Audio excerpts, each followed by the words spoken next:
Welcome back to Counting the Cost, your weekly business stop here on Al Jazeera. Now, oil, gas and minerals can be a huge boon to any country. It can be the catalyst for economic growth and raise its status on the world stage. Many Gulf countries would be a good example of that. But oil and gas can be a curse too, particularly if many perceive they're not benefiting from the growth around them. In Nigeria, the movement for the emancipation of the Niger Delta called off a ceasefire with the government. It's been attacking oil facilities in the Niger Delta since 2006. MEND is demanding more money for the region, which remains poor despite 5 decades of oil production. Now, as existing oil and gas fields run dry, oil giants are striking new ground. A new energy project in the remote highlands of Papua New Guinea could potentially double the country's economy in the next 30 years. But many wonder whether the bulk of the population would ever benefit from ExxonMobil's multi-billion-dollar project. Laura Kyle reports from the capital, Port Moresby. Single number 6, 1919. Morning bingo in 5 Mile Settlement, one of the poorest areas of Papua New Guinea's capital, Port Moresby. A potluck chance to start the day with a few extra pennies. Outside, hopes are resting on much bigger rewards. A government deal with main partner ExxonMobil to commercialise and export the country's vast reserves of natural gas. It's already transforming Port Moresby's skyline and is projected to double the country's economy in the next 30 years. LNG, liquefied natural gas, it's the talk of the town. A pipeline is already under construction to bring the resource down from the highlands to a new plant on the edge of town, from where it'll be shipped out to hungry markets such as China and Japan by 2014. We are very excited. This is the biggest project, single biggest investment project the government has ventured into, and it could not come at a better timing. Despite years of uninterrupted growth and windfalls from a string of resource booms, the quality of life for many in PNG has been on the decline. Maternal health deaths have doubled in the past 10 years. Nearly 40% of the country lives in extreme poverty, and only an estimated 45% of children finish primary school. LNG is already set to transform the lives of some 60,000 landowners, the lucky ones who've negotiated a sizable chunk of all revenues. Some of the most immediate beneficiaries of LNG will be landowners at project sites, places such as this village here, which is set to be relocated to make way for the LNG plant on the edge of Port Moresby. But here, many of the people don't want to leave. They say they've been left out of the decision-making process and don't know where they're going to go. I'm not very happy because it's going to destroy our land, it's going to destroy our sea and our jungles. This split amongst landowners between those who want and sign the deal and those who don't is dividing villagers, with a real fear that it's only the ones actually at the negotiating tables who'll reap any rewards. Every human being, regardless of their status, should have a say, or should have some kind of a say or some kind of, input into this. Particularly those people that are going to be affected and those people that come from the site where the resources are. The government remains adamant this deal will benefit everyone. In 10 years' time, when you come back, you will see a road, a big highway that will come out as a result of this project that will link the south coast of this country to the north coast of this country. You'll see a major hospital that this government, my government, will build in Tari as a result of this project. You will see transformed people. They're promises many of these people have heard before, but are no longer so ready to believe. Laura Kyle, Al Jazeera, Papua New Guinea. Well, joining me now is Florian Baumann from Ludwig Maximilian University in Munich, Germany, where he specializes in energy security and policy. Thanks for joining us.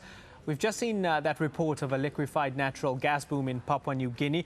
Are international corporations licking their lips, ready to exploit this developing nation?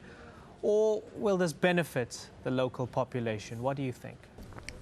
The problem with local benefits is that you have to gain the revenues and to bring it to the people, and that's normally best done if you have state companies and the money they earn, they give it to the state, and then you can use it for social programs and stuff like that. You know, I suppose Papua New Guinea would be hoping that they don't go down the road of Nigeria in Africa, where you have the movement for the emancipation of the Niger Delta MEND, which has attacked oil companies in the Niger Delta. And after 5 decades of oil extraction, they see very little benefits, only severe poverty. I wonder, in that case, who is to blame? Is it the multinationals, is it the government, or is it the people themselves? I think it's the two sides of them. It's, first of all, the local governments or the national governments who don't share the wealth they gain by exploiting natural resources with the people. And on the other hand, it's the national or the big national companies from abroad who take the money and bring it abroad. Are there checks and balances within the entire system? Are there checks and balances in place to ensure that we don't see this rear its head again and again every time there are new natural resources that are uncovered and discovered in a developing country like Nigeria and like now in Papua New Guinea, that their resources don't become a curse but rather become a blessing? Are there checks and balances in place? Normally in developing countries there are no checks and balances. So if you compare it to a country like Norway, where you have a stable democracy, then you have the guarantee that the benefits from oil or natural gas exports or exploitation is used to the benefit for the people.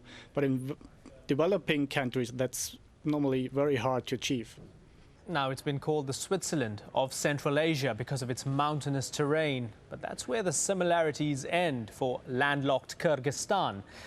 It's estimated that the country's industrial base contracted 20% in 2009, making it the 5th lowest ranked country out of 168 countries.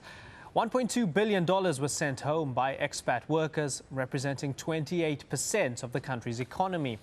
With a per capita income of $951, it ranks 144 on the International Monetary Fund's list of 180 countries, just higher than Haiti and Chad. Well, soaring electricity prices in Kyrgyzstan have left many people struggling to pay their bills. Charges have doubled within a month, and more rises are expected. Robin Forestier Walker reports from the capital Bishkek on the cost of replacing a Soviet system. 87-year-old IRAIDA VORONOVICH is used to giving her electricity readings. Her old meter is one small cog in an antiquated energy sector, which the government is determined to overhaul. In a single month, though, the cost of electricity has doubled. IRAIDA survives on less than $1.50 a day through her pension and a local charity's support. Luckily, she doesn't need to plug in her sewing machine. I don't spend much money on food. I just buy tea, bread and potatoes. Things like butter or cheese have been beyond my reach for a very, very long time. It gets worse. Utility bills will rise again from July, home heating costs by up to 600%. There are over 500,000 pensioners in Kyrgyzstan.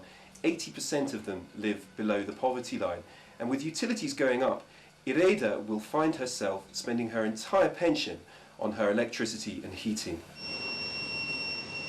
Kyrgyz policymakers say energy has been too cheap for too long, a product of socialist planning and plentiful hydroelectricity.